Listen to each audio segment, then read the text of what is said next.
autour de cette table des experts, des spécialistes, des chercheurs qui partageront avec nous leurs thèses, leurs approfondissements, leur point de vue sur le thème. Il faudra sans doute trouver un point commun d'équilibre qui permet aux deux grands groupes intéressés de comprendre et de se faire comprendre, c'est-à-dire ceux qui écrivent et ceux qui lisent ou écoutent. Chacun de nous porte avec soi des connaissances, des expériences, des doutes et des idées pour essayer de démêler la complexité de la graphie franco-provençale. Dans le temps, il y a qui a déjà su faire des choix. Imaginons notre cher abbé Serlogne ou d'autres qui nous ont laissé des textes en franco-provençal. Et plus récemment, même à niveau institutionnel, on a fait des propositions. Je parle de la graphie adoptée par le Brel. Et chacune est digne d'être considérée, discutée, corrigée, améliorée. Les discussions et les échanges ne font que nous aider à croître si on ne s'arrête pas sur des positions trop rigides, sans aucune ouverture. Je ne crois pas que ce soir nous trouverons la solution optimale, mais c'est une belle occasion pour se confronter. Je pense qu'il est important, dirais-je même indispensable, maintenir et valoriser au maximum notre belle langue, notre zempatouille. Et l'écriture en est un moyen.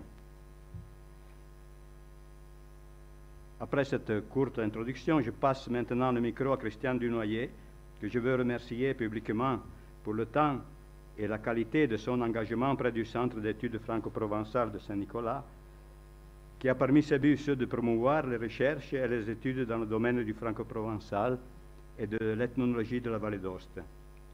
Aussi, avec, à travers des publications et la diffusion d'œuvres littéraires, tout en étudiant et faisant connaître notre spécificité linguistique, en aidant aussi les instituteurs, les professeurs et toutes les personnes intéressées à tenir compte des valeurs linguistiques et ethniques propres à notre belle et unique vallée. Merci. À toi la parole, Christian.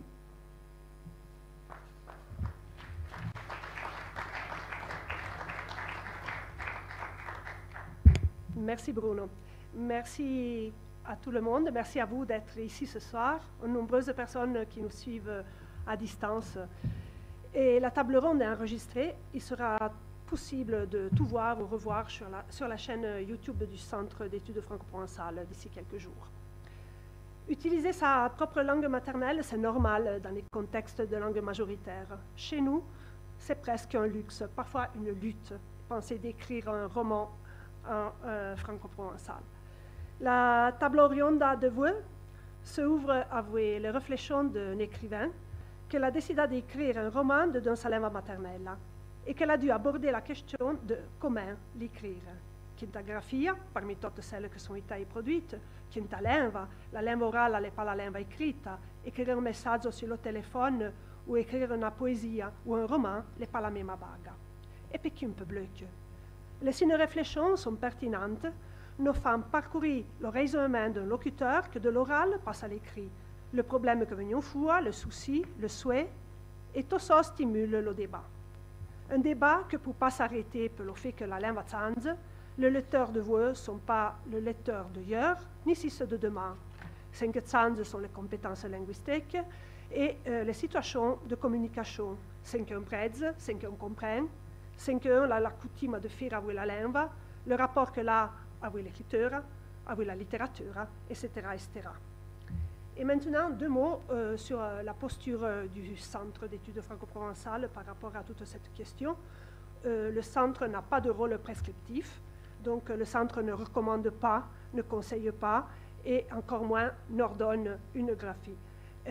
Nous assumons un rôle actif dans le débat, car il est essentiel de se confronter. À travers son équipe scientifique, nous avons conduit de nombreuses recherches sur les pratiques et les représentations linguistiques pour savoir que toutes les idéologies linguistiques peuvent s'expliquer à l'intérieur de leur contexte, car les personnes qui ont un rapport avec le franco-provençal ne sont pas toutes égales. Il y a des visions différentes, parfois divergentes, mais toutes légitimes. Et pour le Centre, il est essentiel de réfléchir à la langue et aussi à la langue de demain. Il ne s'agit pas de choisir une graphie ou l'autre, mais de comprendre que tout peut servir les intérêts de la langue de ses locuteurs. à un moment donné, et que les exigences de tous les groupes de locuteurs sont légitimes. Et je présente maintenant Carlo Rossi. Il a travaillé longtemps à la RAI, où il a conduit et animé une émission radio hebdomadaire en patois et sur le patois, donc de Tottenpoca. Pendant 22 ans, c'était l'émission franco-provençale di Domenico. Il a initié une tradition qui perdure. Et le mercredi est encore maintenant le jour de l'émission du franco-provençal à la radio RAI. En réalisant cette émission, au fil des années, il a pu suivre de nombreuses initiatives concernant le franco-provençal, comme toutes les éditions du concours Serlogne, toutes les fêtes internationales du patois, collecter des témoignages non seulement en Vallée d'Aoste, mais également en France, en Suisse et au Piémont, interviewer des professeurs, des dialectologues, connaître des poètes et des auteurs de pièces théâtrales, des chansons, et j'en passe. Donc on lui laisse la parole parce qu'il s'est depuis longtemps confronté à la variation linguistique du franco-provençal, au problème de la graphie, et il va nous raconter son expérience d'écriture.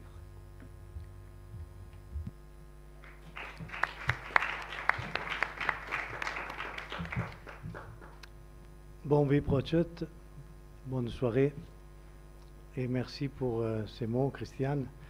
Je veux d'abord remercier le Centre d'études et son président Bruno Zanivan et tout particulièrement Christiane pour m'avoir offert l'opportunité d'ouvrir cette table ronde. Ce qui est un privilège pour moi qui n'est pas ni professeur, ni expert, ni linguiste, mais simplement un passionné de franco-provençal depuis toujours. Je remercie également vous tous, la claque qui est là présente expressément pour moi, et de tout cœur les professeurs qui m'écoutent et qui auront, j'espère, la bienveillance de me pardonner si je n'exprimerai pas toujours correctement les termes scientifiques et linguistiques. Christiane a insisté pour que je sois ici car j'ai écrit une histoire qu'elle a appelée roman. Moi, je n'ose pas utiliser ce terme.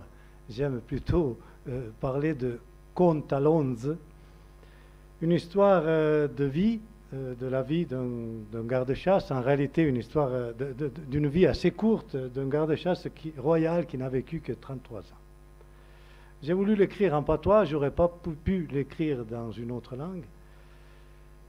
Et je suis ici à vous présenter, vous soumettre mon expérience. Je tiens quand même à souligner que je ne me pose pas comme un exemple à suivre, ni je prétends enseigner rien à personne. Le mien n'est que l'aboutissement d'un long parcours et le témoignage d'une position encore en pleine évolution. C'est une expérience et c'est tout. Si mon activité professionnelle m'a permis de familiariser avec une grande quantité de variantes, comme Christiane disait, de notre langue, de l'autre, elle m'a poussé à me confronter depuis toujours avec le problème de la graphie. Voilà donc la question, comment écrire le patois? Cet interrogatif était également le titre d'une brochure distribuée en 1980 par le Centre d'études et dont l'auteur était le professeur Ernest Schulet. J'ai d'ailleurs participé à l'époque à un de ses cours qu'il avait tenu à Nost concernant la graphie.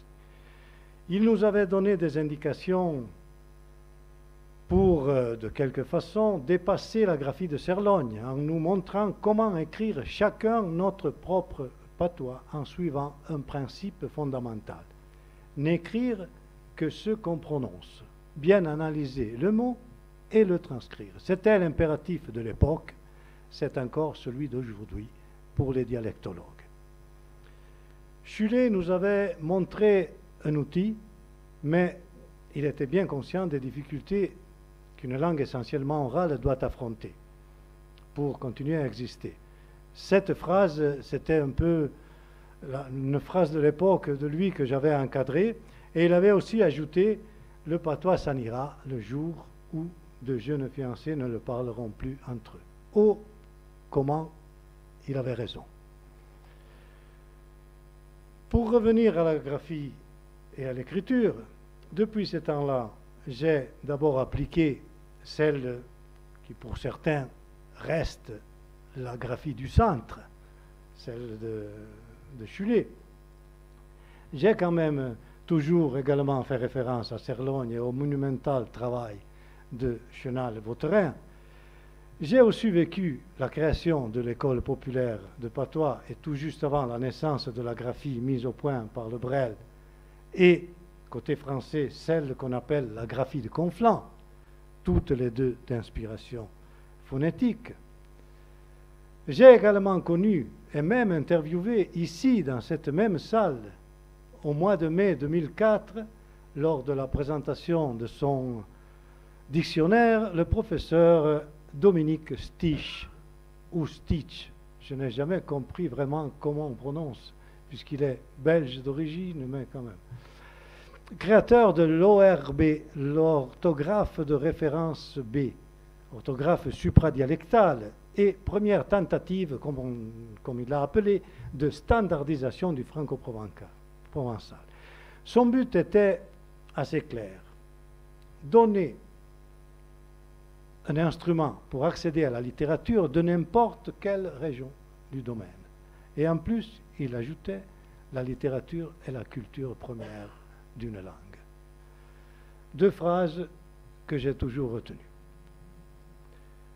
En réalité, le fait de travailler pour la radio ne m'a jamais posé de véritables problèmes de graphie. La radio étant un moyen de communication orale, tout ce que j'écrivais, je l'écrivais pour moi-même, pour ensuite le lire et le dire. Je n'ai donc jamais vraiment perfectionné mon orthographe. Mais, je cite encore le professeur Schuller, et c'est encore une de mes notes de 1980, nous n'écrivons pas pour mettre le texte dans un tiroir. Notre but est bien celui de le diffuser. Et voilà alors la question qui revient, comment écrire le patois quand on veut le diffuser? Je me suis d'abord converti à écrire, ou plutôt transcrire, mon propre patois en appliquant les règles proposées par le Brel, même si avec beaucoup de peine quand il s'agit d'écrire maison, rouge, des arts, par artisanat avec ce Z intervocalique, ou bien quand il faut écrire car de cette façon, K, et encore je me demande pourquoi on n'écrit pas K avec la K, comme ce serait plus correct, point de vue phonétique. En 2006, j'ai même traduit L'arbre que vous lui avez volé, en graphie du Brel, un conte écrit par mon épouse et publié par une petite maison d'édition française et ensuite traduit dans plusieurs autres langues minoritaires. Cependant, cette expérience ne m'a pas complètement satisfait. Au contraire, elle m'a fait réfléchir davantage et poser une autre question. Pourquoi écrire son propre patois pour un but littéraire qui en fait s'adresse à un public plus vaste? Si on veut transcrire intégralement un témoignage ou bien une légende ou une pièce théâtrale dans le patois d'une localité et en reproduire exactement les particularités, ce système graphique peut assez bien marcher. Mais pour une communication plus large et peut-être un sujet plus universel, ne faudrait-il pas appliquer une autre graphie assez commune et plus compréhensible à tout le monde? Là encore, les questions se multiplient dans la tête du possible écrivain. Y aurait-il pas la possibilité d'avoir deux niveaux, c'est-à-dire deux graphies qui peuvent et doivent être utilisées de façon complémentaire, l'une expressément pour les transcriptions et pour la reproduction fidèle de la variante locale, et l'autre plus littéraire avec une structure de langue qui puisse permettre de reconnaître les mots de manière intuitive, devenant ainsi plus facile à lire. En ce qui concerne en particulier ce deuxième niveau, depuis quelques années, je m'intéressais au travail de la commission scientifique du CIF, le Conseil international du franco-provençal, qui, avec ses relatives simplifications par rapport à Stich, a élaboré en 2018-2019, et le livre du professeur Martin, le professeur émérite Jean-Baptiste Martin, a suivi en 2020, une graphie soi-disant englobante, profondément étymologique, qu'on définit graphie historique. Cette proposition m'a fasciné dès le début. Elle me donnait finalement la possibilité de m'aventurer dans un projet que je tenais à cœur depuis longtemps.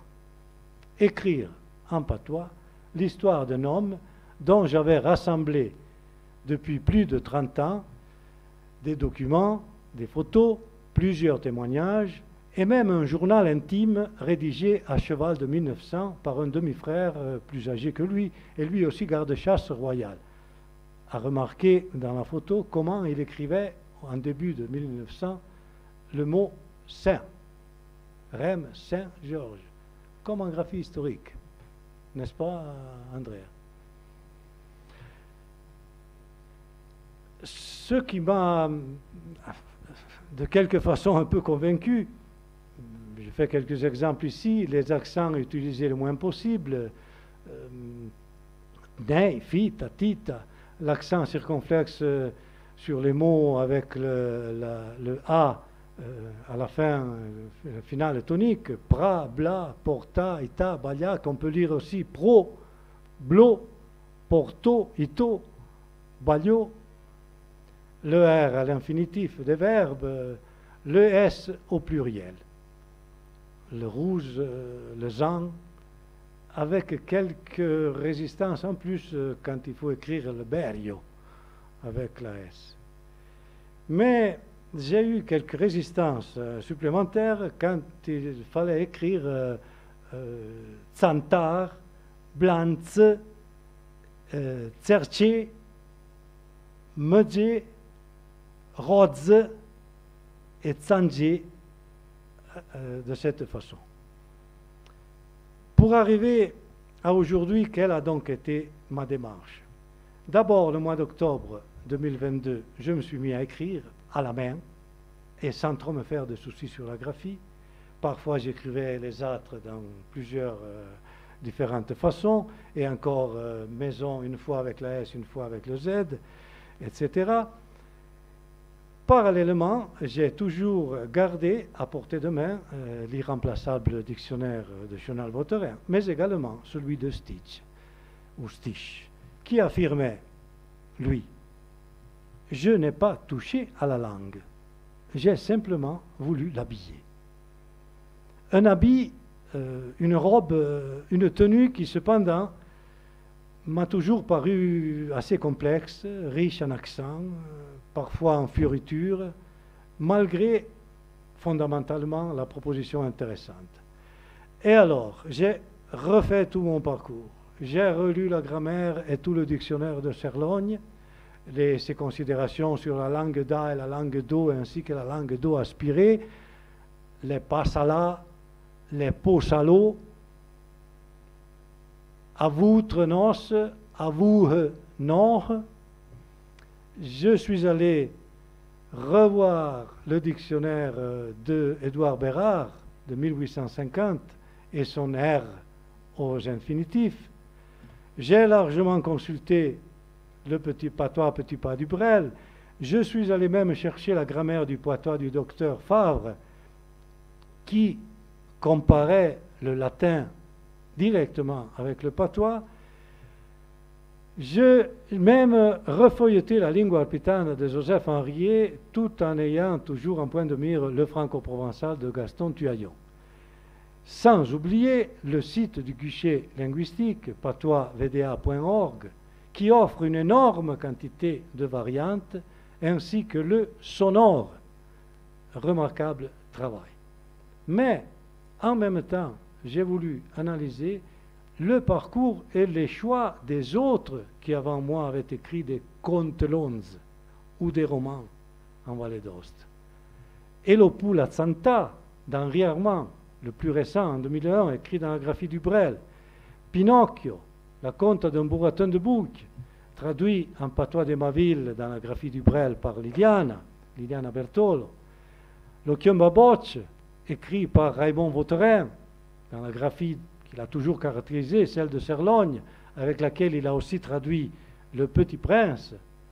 Et ensuite, bon, Avant, il avait fait d'autres travaux, une partie de la Bible aussi, pour arriver aussi aux travaux de Florent Corradine, Oyens l'oreille en 1999, écrit dans une graphie qui se situait entre Cerlogne et les indications du Brel. Et l'autre, L'Autin, le premier et seul roman valdôtain écrit dans l'orthographe proposé par Stich, publié en 2008, après que Corradine avait découvert cette graphie. Et je dois dire que je partage une ambition avec Florent Corradine. L'ambition sans mesure, je résume ce qu'il écrit, lui, dans la préface de son livre, de chercher un public plus vaste, qui ne soit pas seulement celui de la porte à côté, et qui n'oblige pas tous les autres à lire par syllabes, en cherchant de comprendre ma prononciation des mots. J'ai ensuite donc pris en main le livre du professeur Martin, et après que mon épouse m'a aidé à copier dans l'ordinateur tout mon manuscrit, à l'aide aussi du professeur Andrea Rolando, et après une rencontre assez encourageante avec le professeur Manter, j'ai commencé à apporter des corrections à mon texte. J'ai fait une première révision, puis une deuxième, puis une troisième, et j'ai enfin, là c'est mes corrections, et je suis enfin pratiquement arrivé à une version définitive, même si définitive c'est un gros mot. Une version que je suis d'abord allé lire aux principaux témoins que j'avais rencontrés pour en vérifier les contenus, bien évidemment. Version qui respecte certains principes fondamentaux de la nouvelle, entre guillemets, graphie historique, mais qui n'en applique pas d'autres. J'ai en effet opéré des adaptations. Pourquoi? S'il est vrai que le domaine franco-provençal va de Gaby à Saint-Étienne, est-ouest, et de Neuchâtel à Grenoble, nord-sud, il est également vrai que l'endroit où il est le plus diffusé c'est et reste le Val d'Ost. Donc je me devais de tenir compte de ce qui s'est passé dans les derniers 170 ans chez nous au niveau de la graphie du patois. Deuxièmement, mon histoire se passe essentiellement dans les vallées du Grand Paradis, à Melignon de Rheims-Saint-Georges, à Silvenoire d'Emaville et à Valnontey de Cogne. Donc, elle est située dans la haute vallée d'Ost. Mais je ne voulais pas trop m'éloigner des parlers de ces locuteurs, des locuteurs de cette partie de la région.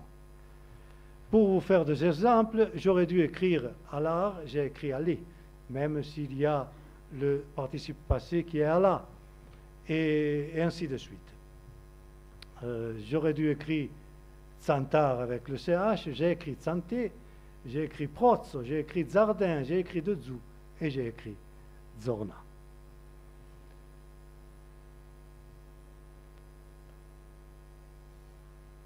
Surtout, j'ai choisi de garder la graphie TS, et donc, par exemple, j'ai écrit Tchut pour tutti, au lieu de tui, comme j'aurais dû, ou tweet, pour m'approcher à la prononce cogniense. D'ailleurs, pour vous faire un exemple, le graphème TCH existe également en français, même dans des toponymes, la République tchèque, la Tchéquie, et même le TS dans le Botswana ou Djibouti. Et si je vais plus loin, on le retrouve même en anglais, non? Dans un mot qui est assez utilisé dans le domaine sportif, match ou bien watch. C'est vrai, vous me direz, il faudrait regarder nos toponymes. Les toponymes, par exemple, on dit bien Tsanglong, mais on écrit Changlong. On dit Tsampagne, on écrit Champagne. On dit Zhongshan ou Zhongshan, et on écrit Zhongshan. Et on dit Zhenyu, et on écrit Jigno. Mais je n'ai pas voulu faire complètement le saut et renoncer à la graphie des, comment on les appelle, les affriqués alvéolaires, sourdes et sonores. Non, c'est juste, c'est pratiquement le TS et le TCH. Parce que autrement, j'aurais dû renoncer aussi à l'attention, à la compassion, à fonctionner, à la tradition, etc. Je suis en train peut-être d'aller trop loin. Le résultat, c'est un habit de plus au patois que j'ai voulu donner, un habit qui est encore bien de res, bien molte toppe, en italien on dirait, beaucoup de pièces qui le font ressembler plutôt à un patchwork, pour utiliser un autre mot qui a le TCH à l'intérieur. J'avoue que pour les experts, il pourrait être, je l'ai dit déjà à Christiane, ni vianda ni peison. C'est sûrement un passage intermédiaire. Ce sont quand même 160 pages que j'ai maintenant l'intention d'enregistrer intégralement, puisque c'était d'ailleurs mon travail. Et donc un support sonore avec ma prononciation à moi accompagnera l'écrit et donc le lecteur dans la compréhension. Je peux, pour conclure, j'ai fait trop long, je m'en rends compte, vous lire quand même quelques lignes de ce que j'ai écrit pour que vous puissiez comparer. Et nous sommes en 1906, c'est le passage du mariage entre les deux protagonistes, Battista et Sandrine.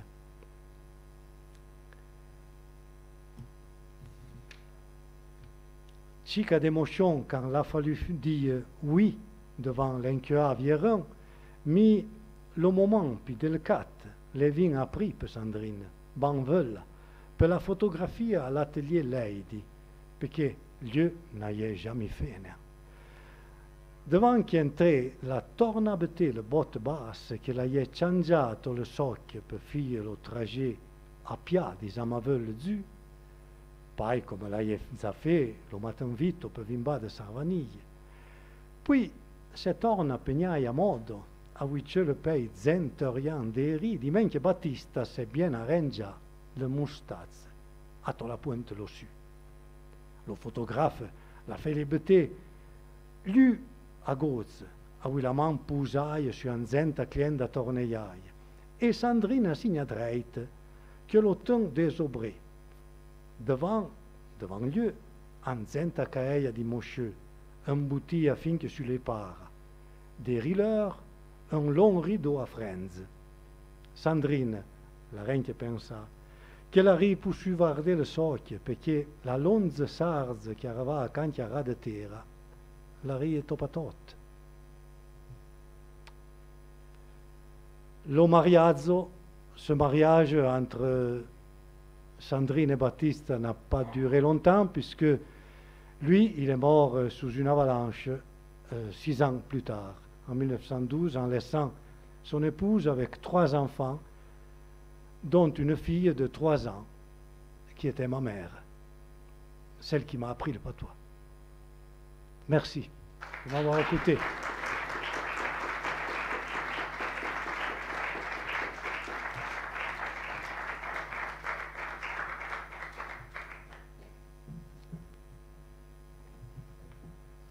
Bien, merci Carlo.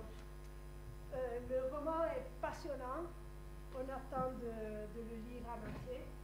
Aujourd'hui, on va poursuivre la discussion sur les aspects graphiques, donc l'histoire reste là pour une autre occasion. Carlo, dans ses propos, nous sentons 2 questionnements. Un questionnement sur les sons et les graphèmes, en quelque sorte. Ouais. On va pas. Foncho pas? Ah, a modo. A modo. Foncho, hein? Ouais. Aia. Diavo, deux questionnements. Un questionnement sur les sons et les graphèmes, en quelque sorte fondateurs de l'identité valdôtaine, quelque chose qu'on pourrait résumer en disant les marques pour reconnaître sa propre langue. La langue, oui, qui sent la sienne. Et un autre questionnement sur qui seront ces lecteurs, la langue qu'ils aiment, la langue qu'ils comprennent le mieux. En effet, il a cerné une carte. Il y a en effet deux éléments fondamentaux dans un acte de communication. D'un côté, la composante identitaire. En parlant, en écrivant, on raconte qui on est. Et une volonté de passer un message, donc le contenu du message. Écrire pour se différencier et pour exprimer son sentiment identitaire d'un côté, et de l'autre pour communiquer aisément avec d'autres interlocuteurs en se préoccupant de ce qu'ils peuvent comprendre. Ce n'est pas ou l'un ou l'autre, mais bien sûr deux composantes qu'on retrouve à peu près partout, et qui en tout cas sont bien évidentes au niveau de questionnement dans les propos de Carlo. Je présente maintenant Andrea Rolando. Si tu veux juste montrer l'image. Il a un doctorat en dialectologie aux universités de Neuchâtel et de Turin. Il est collaborateur scientifique du centre et l'auteur des Gamolles, une bande dessinée publiée en 2016 qui témoigne déjà d'un travail assez mûr de réflexion sur la graphie. Je lui laisse la parole maintenant.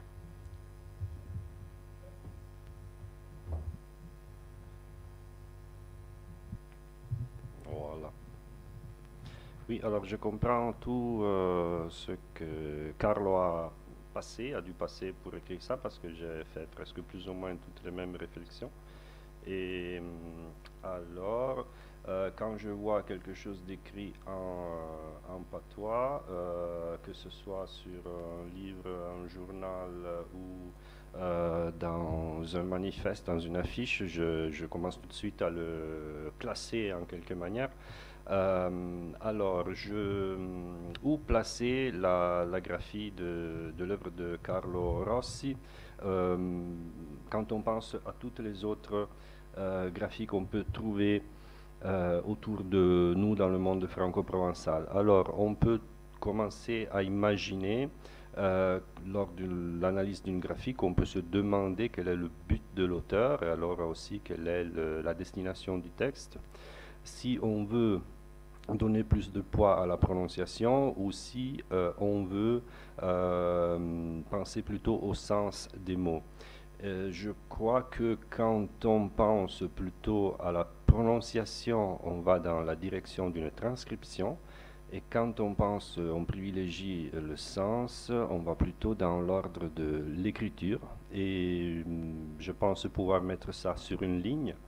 Et là, on a différentes graphies qu'on trouve et que je considère, chacune avec ses caractéristiques qui ont quelque chose un peu de différent. La graphie de Conflans, le Braille, la graphie du Guichet, on dit qu'utilise le Braille, mais à mon avis, il y a quelque chose qu'on peut tout de suite, quand il a été fondé le Guichet, on a changé quelque chose qui, à mon avis, était important.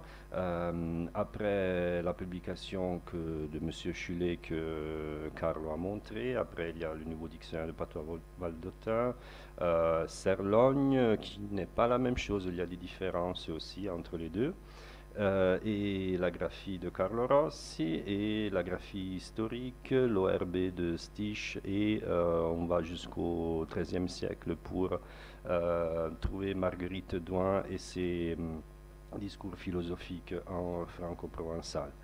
Voilà, si on va vers la gauche, on va à mon avis vers la transcription. Si on va vers la droite, on va vers le sens de l'écriture. Dans le cas de la philosophie des principes de base, alors je dirais que la graphie de Perroni se trouve entre la tradition valdotaine littéraire et les graphies plus englobantes. Si on regarde les mots par mot, de temps en temps, on peut voir que les choses peuvent aussi un peu changer. Si on prend le mot mort, je pars du titre de l'œuvre, on voit que Perroni se situe avec les graphies plutôt englobantes et fait une petite différence à cause du T étymologique avec toutes les autres. Si on voit Par exemple, la conjonction, on voit que les graphies phonétiques ont la tendance à mettre les accents pour faire la différence entre un I et un E plutôt ouvert ou plutôt fermé. Par contre, toutes les autres qui vont vers l'étymologie, vers la tradition française, mettent le ET. Si on prend l'article 1, on voit que le nouveau dictionnaire de patois valdotin, Serlogne, Perroni, les graphies historiques font le même choix, alors que les autres, avec des degrés différents, vont transcrire le son d'une manière plus ou moins approfondie. Après, on peut voir que, par exemple, le mot tsas, on voit que les graphies historiques font un choix, comme soulignait Carlo Rossi, d'utiliser le CH pour mettre ensemble tous les sons qu'on peut trouver à cette place dans les différents patois de l'ère franco-provençale, le tse, le tche, le the, tout ce qu'on peut trouver. Et Nouveau dictionnaire patois valdotin et Serlogne, Perroni font la même chose. Et là, ça dépend si on veut donner un peu plus de relief au S au milieu des deux voyelles, mais sinon on peut transcrire aussi avec un S tout seul. Pour la via, on est tous d'accord, hein, sauf si on tient compte de souligner la voyelle accentuée tonique dans la graphie de Conflans. Sinon, pour via, tout le monde est d'accord, et je pense que c'est un joli mot aussi, alors c'est bien. Et en ce qui concerne le tsemeon, voilà que les graphies plus englobantes ont la différence du CH, et Perroni va avec Serlogne, Nouveau dictionnaire patois valdotin, parce qu'ils utilisent le IN pour le 1, et aussi éventuellement pour le ing, pour d'autres solutions pour cette finale qu'on peut retrouver dans le milieu valdotin. Et sinon, si on prononce tsemeun, il faut utiliser EUN pour les transcriptions. Après, le fameux R de l'infinitif, qu'on trouve en Valle d'Aoste par exemple à Gabi dans la version OR, ou ER, ça dépend du groupe verbal. Les graphies historiques et plus englobantes diraient plutôt AR pour un verbe comme posa. Sauf que la graphie historique prévoit aussi une possibilité de mettre le ER si on le prononce. Alors voilà le choix de Carlo Rossi d'utiliser le R de l'infinitif pour poser. Ça peut paraître drôle, mais en réalité pour les verbes qui terminent en ER, on le trouve déjà dans le dictionnaire de Bérard. Il le fait pour les infinitifs qui terminent en ER, qui ressemblent très bien au français, mais pas pour les autres qui terminent en A. Parce que ça peut être un peu drôle. Sans R pour les autres. Après, on a le S du pluriel, qu'on trouve, Perroni fait le choix aussi des graphies plus englobantes, dans les autres où évidemment si on doit transcrire, on ne transcrit pas des lettres qu'on ne prononce pas. Et voilà. Quand avec Q ou pas, hein, Q, C, K, tous les choix. La disgrâce avec le C ou bien avec le S, selon le système. Kurt, je ne sais pas si tout le monde connaît les choix qu'a fait Serlogne de mettre le Q et après le E. Et Perroni, dans ce cas, fait plutôt transcription comme Brel et Guichet.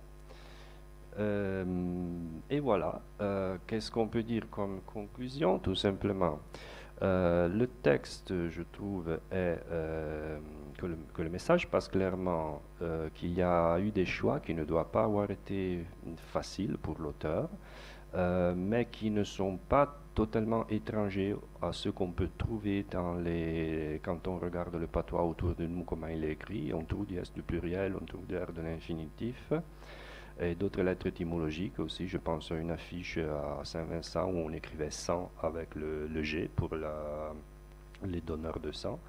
Le texte est lisible, la prononciation des mots évidemment ne sera pas précise et axée sur la sienne.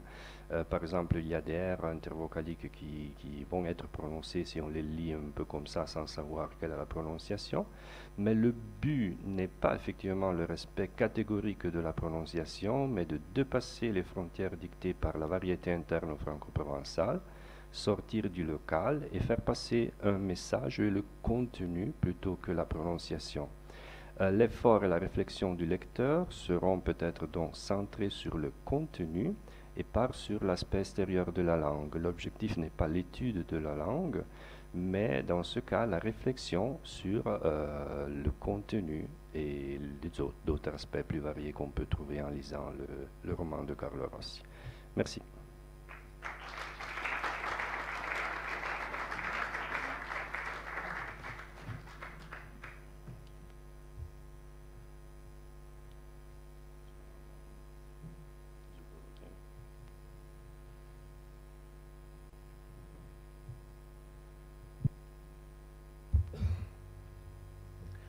Merci Andrea.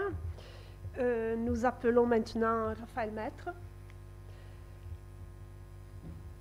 Raphaël Maître, c'est l'un des 3 linguistes qui ont travaillé pour la graphie historique évoquée précédemment. Il est en même temps le co-auteur du monumental dictionnaire de Bagne avec Gisèle Panatier et le co-créateur, toujours avec Gisèle Panatier, de la graphie phonétique du Valais, un vrai chef-d'œuvre réalisé par 2 dialectologues d'exception. En plus des 2 graphies évoquées, il pratique au quotidien une 3e graphie. Il est rédacteur au glossaire des patois de la Suisse romande et là, il utilise une écriture phonétique et scientifique. Donc, à vous la parole. Merci.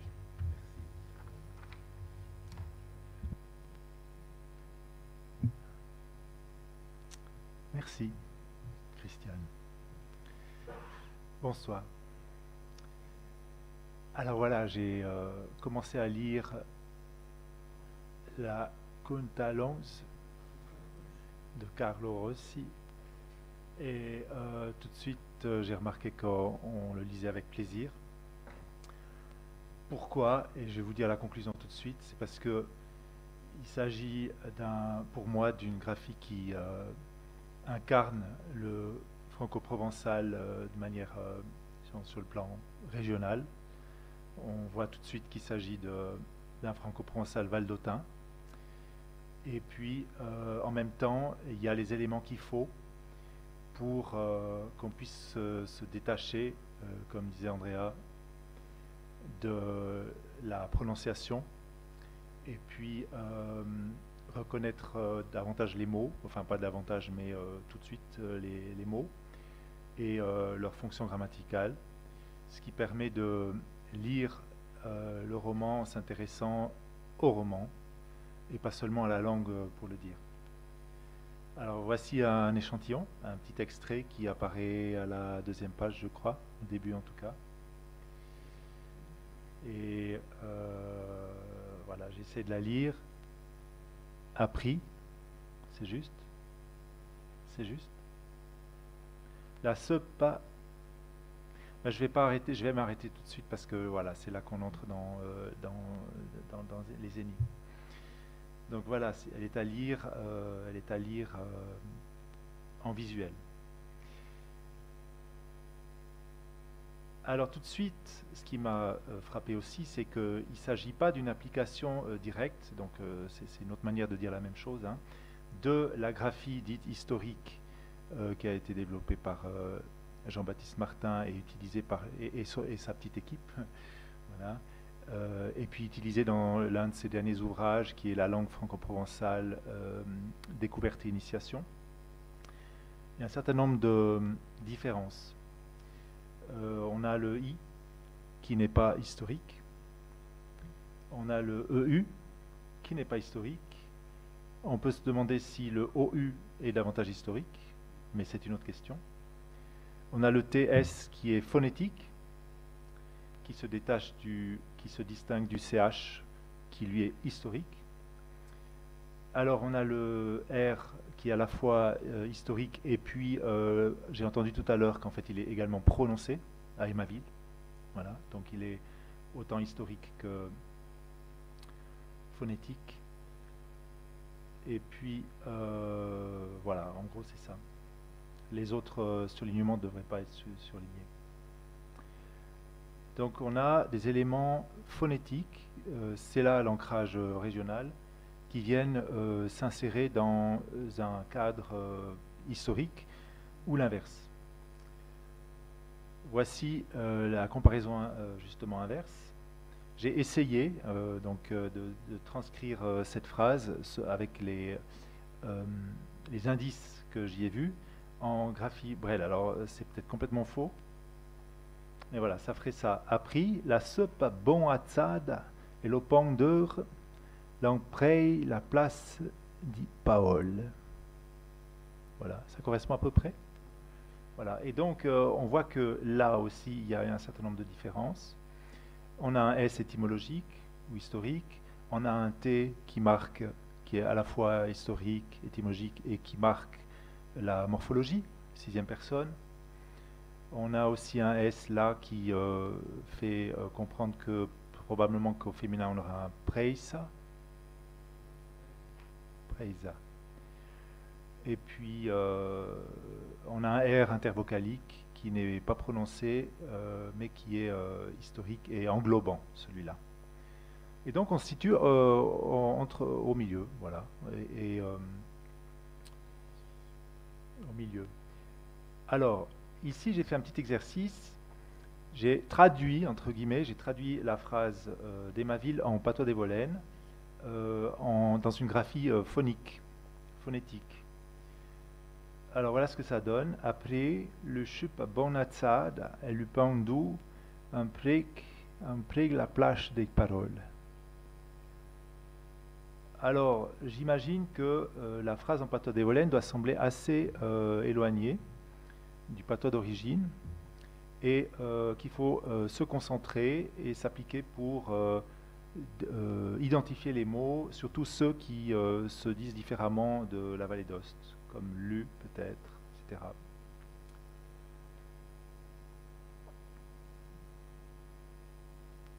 Et là, il s'agit de la même phrase, également en patois des Volaines, mais dans la démarche de Carlo Rossi.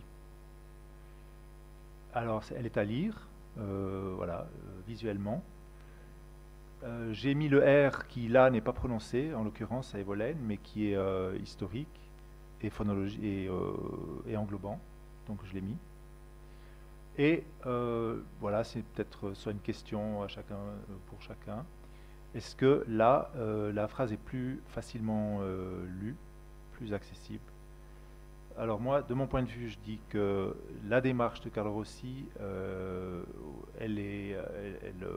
elle va dans ce sens, et donc ce roman est fait pour être lu par beaucoup de gens qui apprécieront un franco-provençal, mais dans lequel ils reconnaîtront tout de suite un franco-provençal valdotin. Et je trouve que c'est une excellente démarche parce que c'est, disons, un patois, un franco-provençal bien vivant, bien incarné, mais qui contient les éléments qu'il faut pour être lu, être compris loin à la ronde. Merci. Voilà, merci.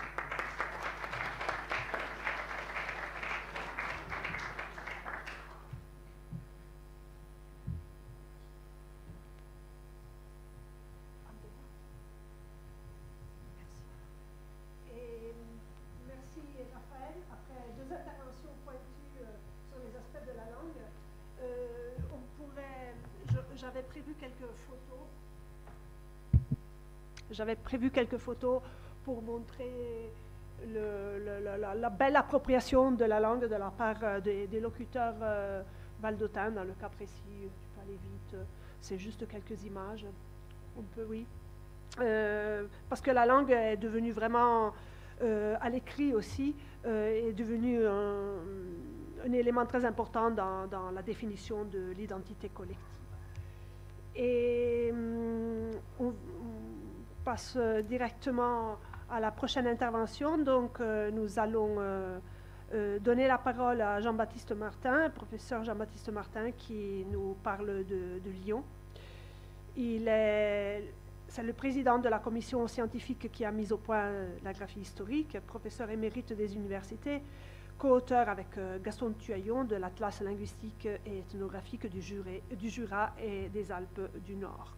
Donc voici, cette graphie historique que je dirais au passage a permis de parvenir à la reconnaissance du franco-provençal en France par le ministère de l'Éducation nationale.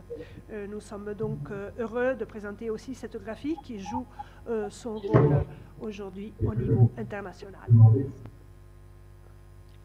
Là-bas, Lyon, vous nous entendez? Oui. On va te donner la parole, on n'entend pas pour le moment. Il n'a pas activé le micro. C'est à toi de l'activer, tu peux l'activer? Jean-Baptiste, il faudrait activer le micro. Et on essaie. Est-ce que ça marche là? Oui, maintenant c'est bon. Merci. Bon. Bien, bonjour à tous. Je suis heureux de participer à cette table ronde. L'essentiel a été dit, donc je vais être assez court. Et je commence par dire que je trouve la graphie de Carlo Rossi facile à lire, même pour quelqu'un qui n'est pas baldotin.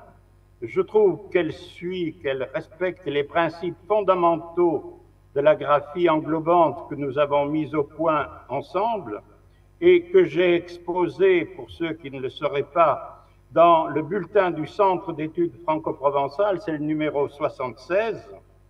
Il suffit que les années 2018-2019, pour ceux qui sont intéressés sur la réflexion qui nous a conduit à cette graphie, vous trouverez les indications principales. Je trouve que la graphie de Carlo Rossi est assez souple et ne doit pas, d'ailleurs la graphie englobante, toute graphie, ne doit pas être un corset et même un corset rigide. Il faut prendre en compte les traits fondamentaux de la langue franco-provençale, mais il n'est pas interdit de prendre en compte des traits locaux et l'auteur l'a fait pour tous les traits qu'il a jugés importants. Et j'ouvre une petite parenthèse, j'ai entendu la graphie ER pour l'infinitif. Il ne faut pas écrire art là où à l'infinitif on dit et. Bien sûr que oui, il faut écrire ER comme il l'a dit.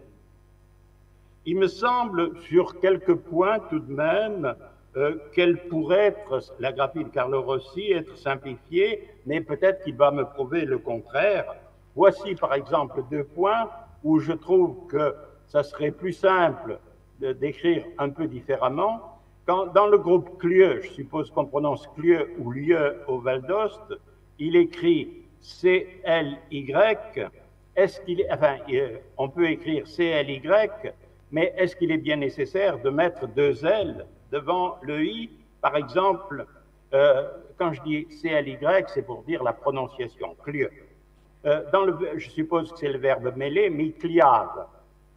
Eh bien, il écrit C-2-L-I. Je me demande si il est bien utile de mettre 2 L. Est-ce qu'un seul L ne suffirait pas?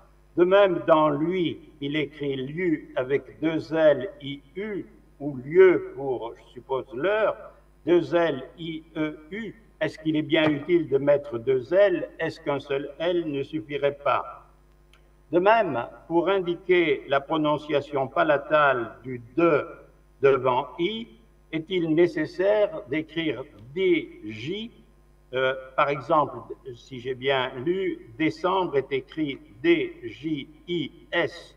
Moi, je mettrais plutôt un C d'ailleurs, E-M-B-R-O. Est-ce qu'on ne pourrait pas simplement, pour faire simple, écrire D-I? Je vous donne un exemple. En français, on dit dîner. Les Québécois écrivent dîner comme en français, mais tous prononcent dîner. Et donc, est-ce qu'on ne pourrait pas faire de même, d'autant plus que les Occitans font de même, puisque le D devant I est généralement palatalisé en je dans tout l'Occitan du Nord. Alors, je ne vais pas revenir sur la notation du tse et du ze, c'est très compliqué et je comprends très bien que certains veuillent garder leur prononciation tse, mais comme l'a signalé, je crois, Andrea, eh bien, en franco-provençal, le que devant a donné 10 phonèmes différents. Et donc, si on veut montrer un peu l'unité du franco-provençal, est-ce qu'il faut que chaque endroit écrive à sa façon? C'est une question, ce n'est pas une réponse. Moi, je trouve que le principal, c'est d'écrire. On écrit dans la graphie qui convient, parce que si on écrit dans une graphie qui ne convient pas, l'inspiration ne peut pas venir. Et donc, pour moi, toutes les graphies se valent. Elles n'ont pas toutes les mêmes fonctions, cela a été bien expliqué au début.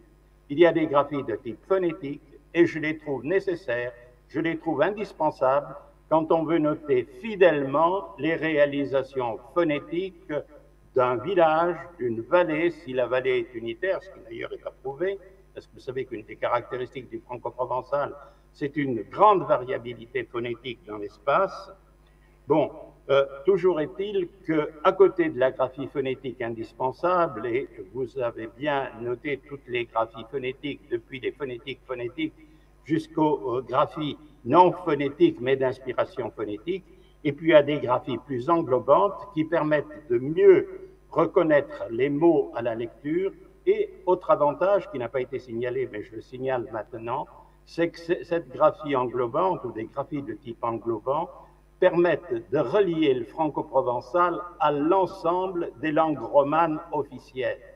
Le franco-provençal, écrit par exemple par Carlo Rossi, peut être lu par un Italien, bien sûr, mais aussi par un Français, par un Espagnol, sans difficulté, puisqu'on retrouve les principes fondamentaux des graphies des langues romanes, et je crois que c'est là un des principes essentiels. Et donc, pour moi, le principal, j'allais dire, ça n'est pas la graphie, ou du moins, ça n'est pas la graphie dans tous ses détails. Je le répète, les graphies ne doivent pas être un corset, et encore moins un corset étouffant. Je conseille à tous ceux qui ont envie d'écrire dans notre graphie, s'ils le peuvent, mais d'écrire dans leur graphie à eux, quitte à adapter celle que nous avons mise au point, quitte à employer une autre graphie. Donc l'important, c'est d'écrire pour montrer que le franco-provençal se parle, pour montrer que le franco-provençal s'écrit. De toute façon, bravo et continuez sur cette voie, cher ami. Bonsoir à toi. Nous remercions le professeur Jean-Baptiste Martin et maintenant c'est une autre intervention à distance. Celle-ci, elle est enregistrée.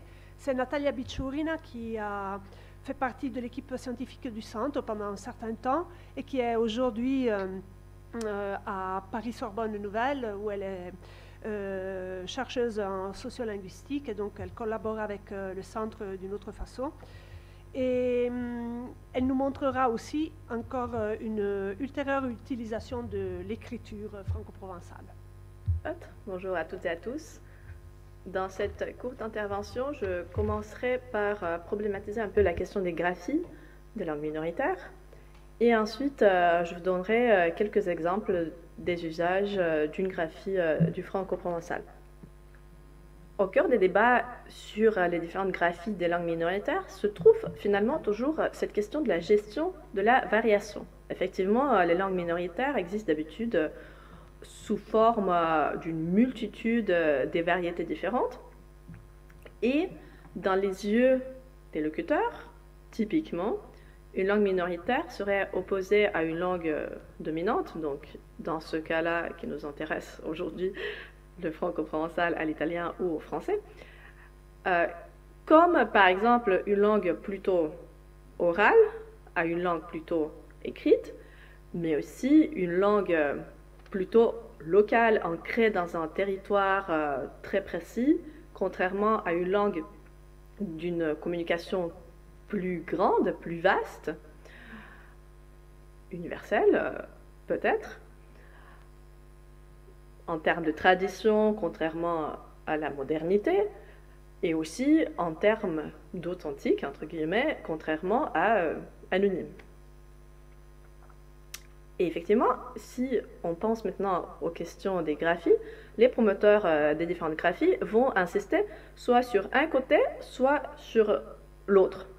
Donc, soit il s'agirait surtout d'une langue vraiment ancrée dans cette vision micro-locale, avec la mise en avant de la variation micro-locale, et où l'écrit serait surtout vu comme la transcription de l'oral, soit ce serait plutôt une forme médiane, si on veut, où l'écrit serait encore en langue minoritaire, mais déjà supradialectale et déjà en quelque sorte plus anonyme, qui permet de fonctionner comme justement cette voix de nulle part, si je reprends l'expression de Susan Gall, une anthropologue linguistique. Donc, la parole de quelqu'un qui parle en langue minoritaire, mais sans forcément mettre en avant que c'est la personne qui vient spécifiquement d'une telle communauté ou d'une telle autre.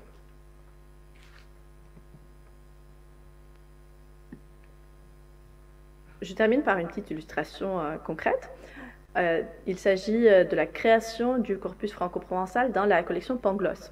Alors, Pangloss, c'est la collection des enregistrements en langue rare, la collection qui est gérée par le LACITO, le Laboratoire des langues et civilisations à tradition orale du CNRS, mais qui est vraiment un projet commun, ouvert à tout le monde, en fait, où les différents chercheurs et les différentes personnes, en général, peuvent déposer leurs archives dans les différentes langues. Donc, pour l'instant, ça dépasse 5700 enregistrements dans 252 langues du monde. Mais justement, il n'y avait pas de corpus franco-provençal. Donc, j'ai voulu créer ce corpus franco-provençal. J'ai voulu y ajouter les premières vidéos, dans mon cas, il s'agissait des vidéos, pour commencer ce travail, pour lancer vraiment ce travail. Pour l'instant, il y en a 4. Et j'ai choisi les vidéos dans 4 variétés différentes, provenant des différentes régions et différents pays du domaine franco-provençal. Et ensuite, justement, je voulais y rajouter une transcription. Pas la transcription phonétique, parce que moi, je ne suis pas phonéticienne. Et là, le beau du projet, c'est que si ensuite quelqu'un veut l'utiliser pour ses analyses, par exemple dialectologiques, et elle a besoin des données très concrètes, on peut y rajouter justement la transcription phonétique très précise, où on va noter chaque allophone.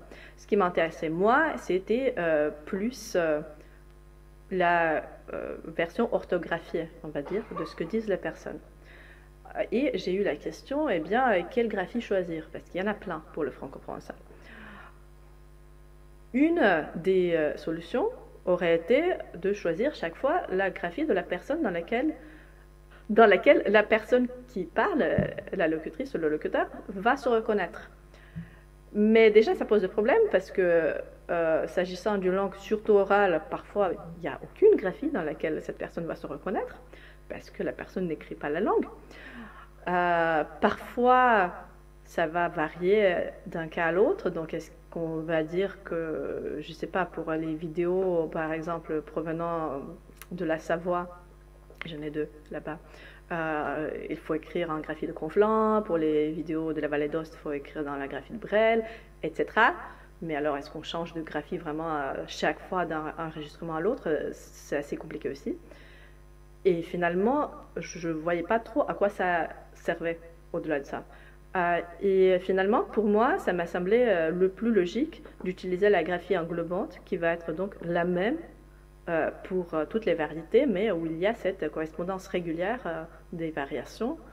Je ne sais pas, au MCH, parfois c'est Chanta, parfois c'est Santé, parfois c'est Fanté ou Fanta, etc.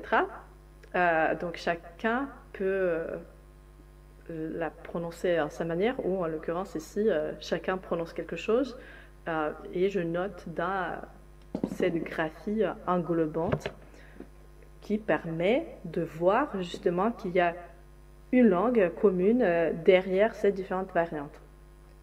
Je vous remercie de votre attention.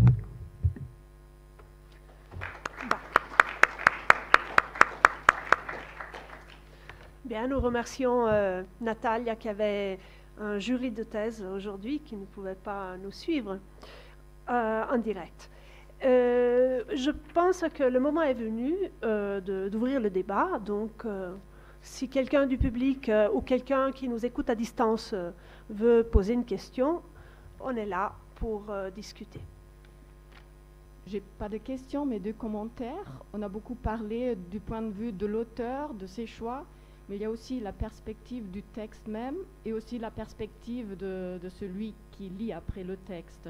Et pour le texte même, je veux rappeler quelque chose qu'a déjà dit Florent Couradin dans son roman Le Temps, où elle explique son choix de graphie. Et là-dedans, il dit, voilà, pour le roman, il faut prendre en considération que les mots, c'est comme des images qui après font créer une peinture. Donc l'histoire, dans un roman, c'est comme la peinture. Donc on a, les mots créent des images, c'est ce qui est important.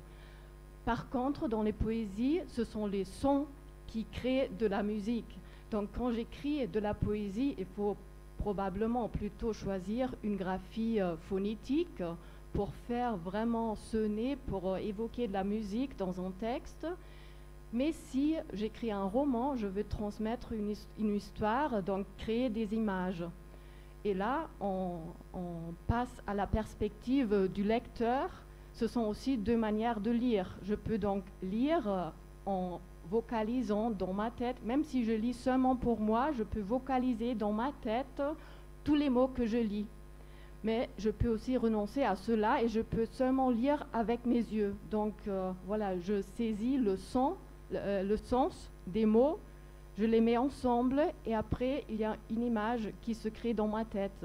Donc à la fin, pour un roman, pour Inga Conta Lonze, il n'est pas nécessaire vraiment peut-être de réfléchir autant aux graphies, parce qu'à la fin, si on veut vraiment savoir ce qui se passe dans l'histoire, on lit beaucoup plus vite, on n'a pas le temps de prononcer les mots dans la tête, donc on capte le sens avec les yeux, et à la fin, il se crée vraiment un vidéo dans la tête, et on n'a plus besoin des sons parce qu'on veut avancer avec l'histoire.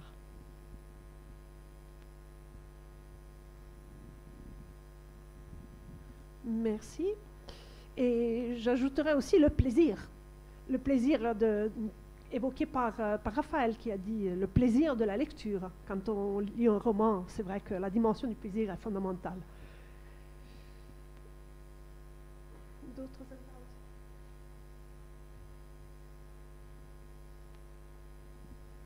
Ce serait mieux pour moi de parler patois, mais je parle en français. Alors, je suis content d'être ici avec mon ami Carlo Rossi. Et j'ai commencé à écrire le patois il y a 40 ans. Il m'avait appris ça entièrement. Il m'a dit, si tu sais le patois et si tu sais le français, tu apprends à écrire le patois en 20 minutes. Et en effet, c'était plus ou moins comme ça. Vraiment, peut-être pas vraiment correct, mais bon, avec la façon du centre d'études, c'était assez simple. Après, il y a eu un peu la révolution du Brel, que au début, j'avais un peu de la peine à accepter, je suis sincère. Mais à la fin, je me suis aperçu que c'était une façon d'écrire très directe. Parce que certains sons, par exemple le son « je », écrire « rousa » avec la Z, c'était très compliqué pour moi au début. Mais maintenant, ça devient très naturel. Et ça permet aux différents patois d'être compris par tous les autres. Moi, je travaille un peu, disons, dans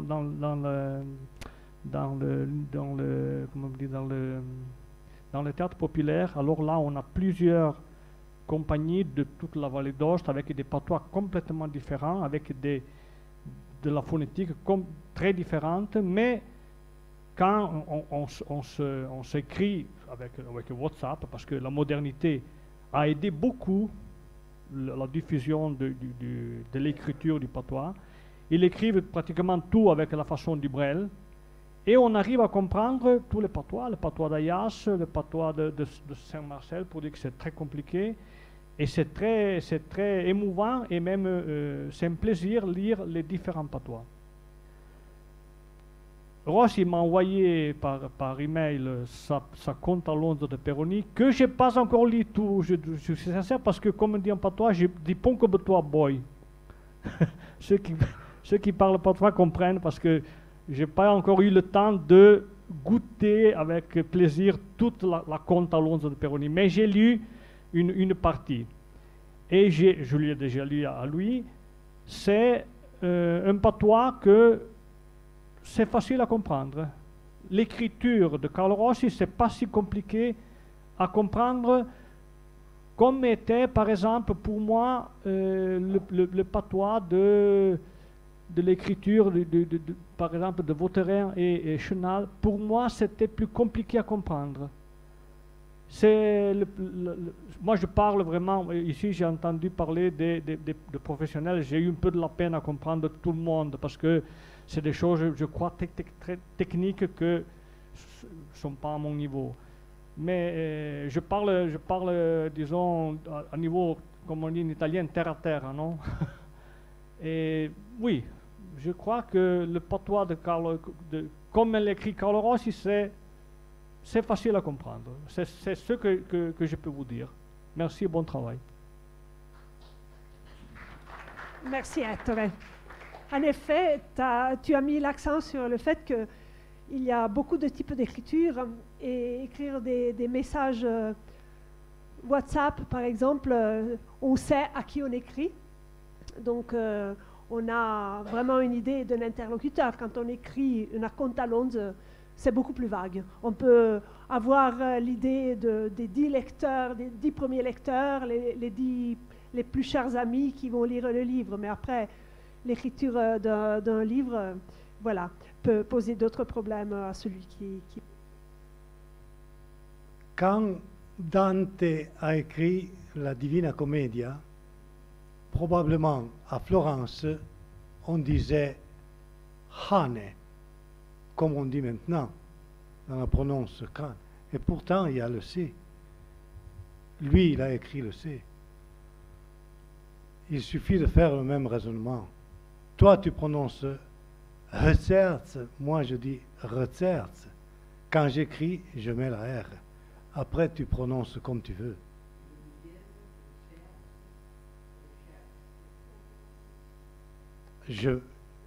J'écris la R, puisque la R existe, même si on soutient qu'elle n'existe pas. Je veux dire, en écrivant, je ne change pas ta prononce, et elle ne sera pas la même de la mienne, mais l'écriture, si on écrit d'une façon compliquée, même si on reproduit exactement la prononce, les gens qui regardent auront des difficultés. C'est comme, justement, on disait tout à l'heure, on oblige les gens à lire par syllabe et à perdre le sens du roman, ou du roman, de ce qu'on écrit, puisque si on écrit un petit message, une affiche, un titre d'une soirée, tout est bon, mais si on écrit plusieurs pages, il faut faire de façon que les gens puissent lire. Quant à l'expérience de 2005 qu'on avait fait ensemble, on avait déjà fait, si tu te souviens, des variations par rapport à ceux qui nous indiquaient à l'époque la graphie du Brel. Et on a voulu interpréter, mais je ne sais, moi j'ai essayé d'aller de nouveau à lire les contes de l'Avon Basile comme on l'avait écrite. Mais on a des difficultés d'arriver au bout, sans regarder le résumé ou la traduction. Peut-être je peux ajouter un petit truc pour le problème de cogne.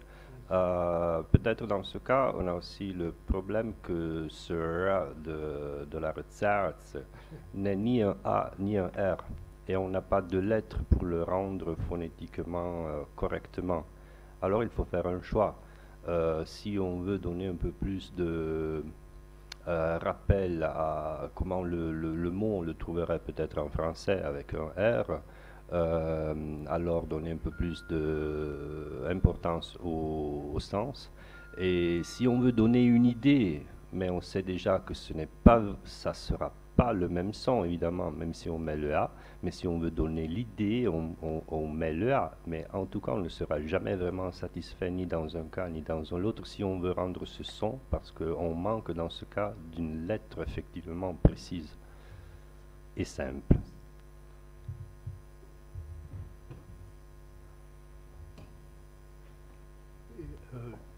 Moi aussi.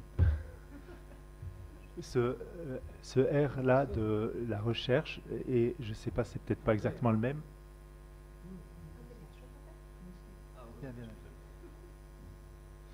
Mais il rappelle, je crois, un petit peu le R dans la même position de kill, non? Où on a par exemple le mot qui veut dire le noyau, kern. Ça ressemble un peu, non? Ou ça se rapproche un petit peu d'un A, et il est noté en phonétique serrée, donc précise et tout. Il est noté par un A renversé, donc c'est quelque chose qui est entre un E, un schwa, et puis un A. Et il y a un symbole phonétique pour le décrire exactement. Mais en orthographe de l'allemand, il s'écrit avec R. Voilà, et pareil en anglais où beaucoup de R ne se prononcent pas, mais s'écrivent, et c'est pas pour rien qu'ils s'écrivent, parce qu'ils réapparaissent dans certains contextes. Donc si on veut une écriture très proche de la prononciation locale, il y a peut-être un symbole à trouver, voilà. Mais si on veut écrire de manière à être lu un petit peu plus largement, alors c'est bien R qui semble évident.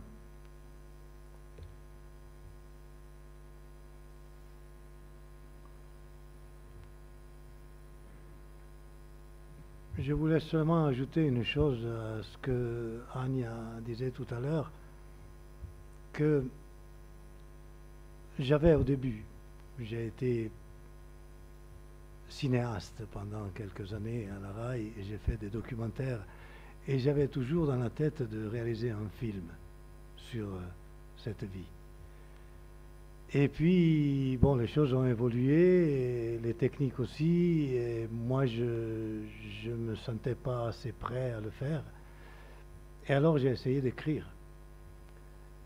Et donc, c'est vrai ce que tu dis, dans le sens que ce que j'ai écrit, c'est une série de séquences. C'est comme si j'avais un film, j'imaginais des séquences et je les écrivais.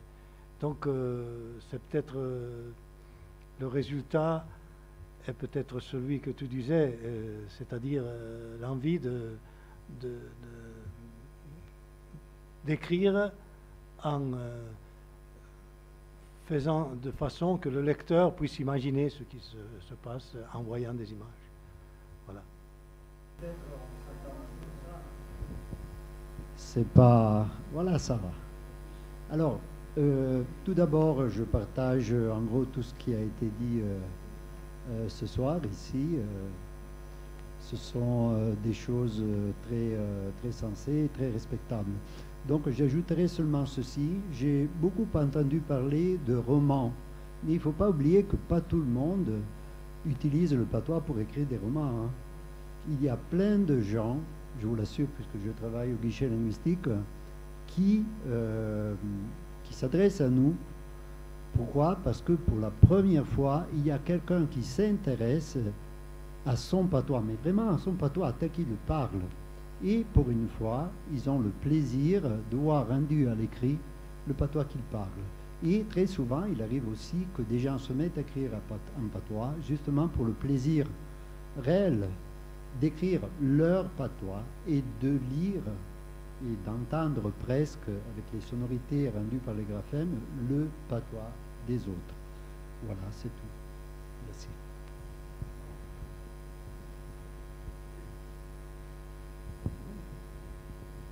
Merci Daniel. En effet, comme je l'ai dit tout à l'heure, tous les points de vue sont légitimes et il s'agit de choisir l'outil le plus utile aujourd'hui pour le travail que je suis en train de faire. Pour chacun, selon justement les nécessités du moment, selon l'esprit avec lequel on écrit. En effet, il n'y a pas que des poètes et des romanciers, il y a beaucoup de types d'écriture et chaque langue qui est liée à un type d'écriture est quelque chose de différent. On doit apprendre, on doit faire des réflexions pour avancer là-dedans. Il n'y a rien d'automatique, d'autant plus que, comme je l'ai dit au début, pour nous, ce n'est pas évident d'écrire dans notre langue maternelle parce qu'on n'a pas été scolarisé, parce que personne pendant longtemps ne nous l'a dit. Peut-être il y a des personnes qui découvrent tard dans leur vie que finalement on peut le faire, mais ça n'a jamais été fait avant. Donc c'est clair que ce n'est pas comme pour quelqu'un qui a été scolarisé dans une langue officielle et que tout le monde écrit et partage et a l'habitude d'écrire tous les jours.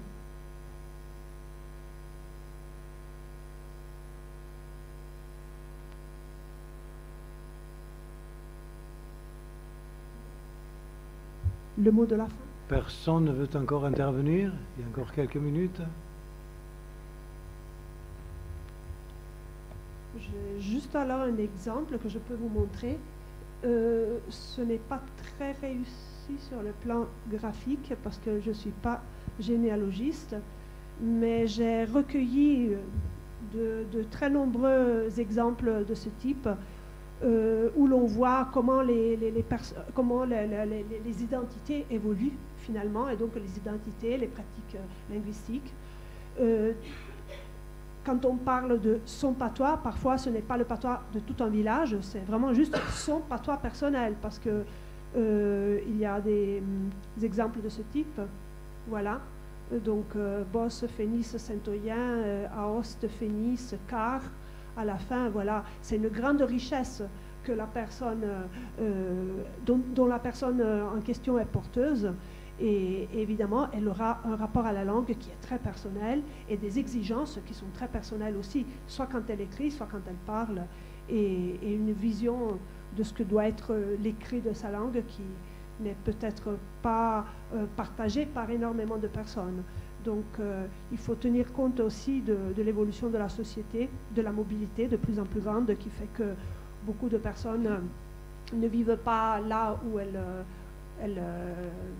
ont appris la variété qu'ils parlent, et donc voilà, il y a des situations très variables, et c'est justement pour ça qu'on est là, pour discuter et pour prendre en compte toute cette variété, toute cette complexité. Il y a de quoi travailler tous ensemble sur le franco-provençal, à mon avis.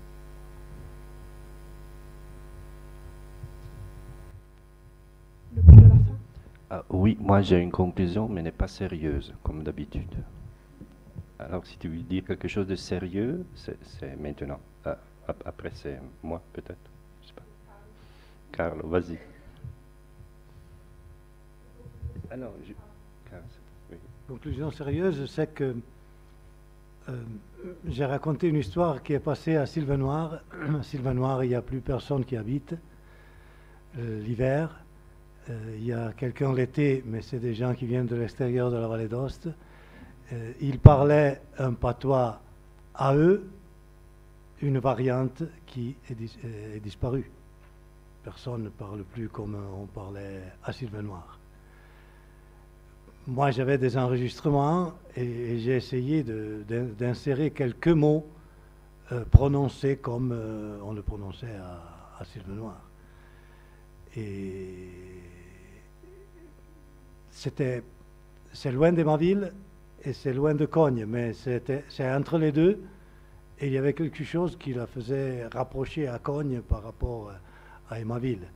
Mais par exemple, là, la variante est complètement disparue.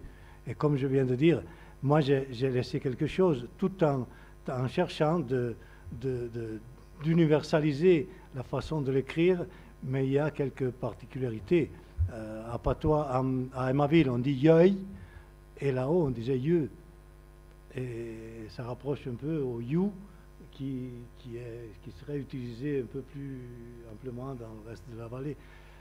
Pour vous dire, Serlogne parlait de la langue d'A et la langue d'O. Et il disait la langue d'A, c'est plutôt la ville.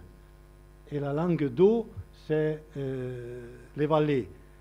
Alors que Vieille, qui est bien à montagne, appliquait et applique complètement, Vieille et Sylvenoir, la langue d'A. Parce que ni boca en teeta, alors qu'à ma ville, ni beaucoup en teeto. Et donc, même en allant en arrière, on trouve des particularités qui ne sont pas vraiment la règle, non? Mais ce que j'ai fait, j'ai quand même gardé quelque chose de la particularité de l'endroit, même si l'écriture n'est pas reproduisant exactement la prononciation. Voilà. Eux disaient Sarvanille et moi j'ai écrit Sarvaneir pour faire un exemple. Sérieux, et puis je passe et je ferme. Oui, alors je pourrais conclure en disant il faut parler patois, il faut l'écrire dans n'importe quelle manière, l'important c'est de le faire selon ses intentions et selon le but. Et comme il a fait ce monsieur il y a plus ou moins une vingtaine d'années, ce monsieur de Promio que je ne connais pas, j'aimerais bien le connaître.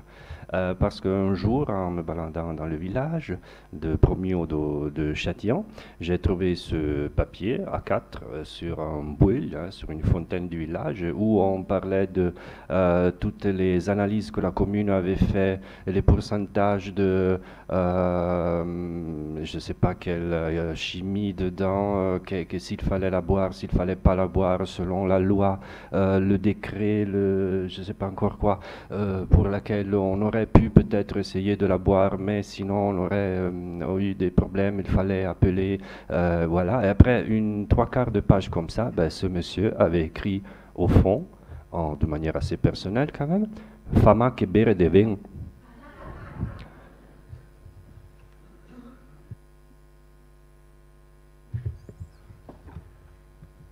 Ou bien, pour citer Carlo Rossi, ora l'uscipa Bonazzal e il Pandou va prendre la place des paroles.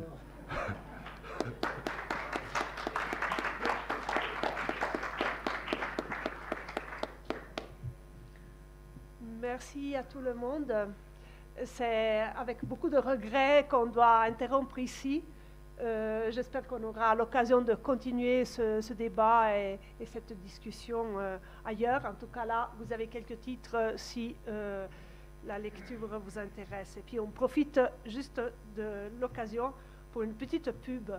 Le livre que vient de publier le Centre d'études franco-provençales et qui sera présenté jeudi prochain, le 28 novembre, à 18h chez Brivio.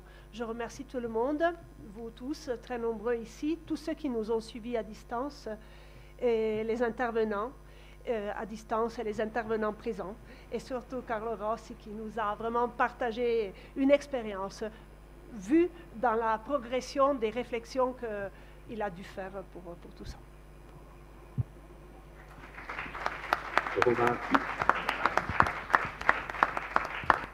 Je voudrais simplement ajouter que j'ai imprimé quelques copies des premiers chapitres, les Naprouva en perspective. J'en ai quelques copies. S'il y a quelqu'un qui aimerait la voir, vous venez ici et vous me la demandez et j'aurai le plaisir de vous la donner avant de partir. Je n'ai pas beaucoup de copies, mais pour ceux qui sont là, si vous la voulez, c'est l'avant-première.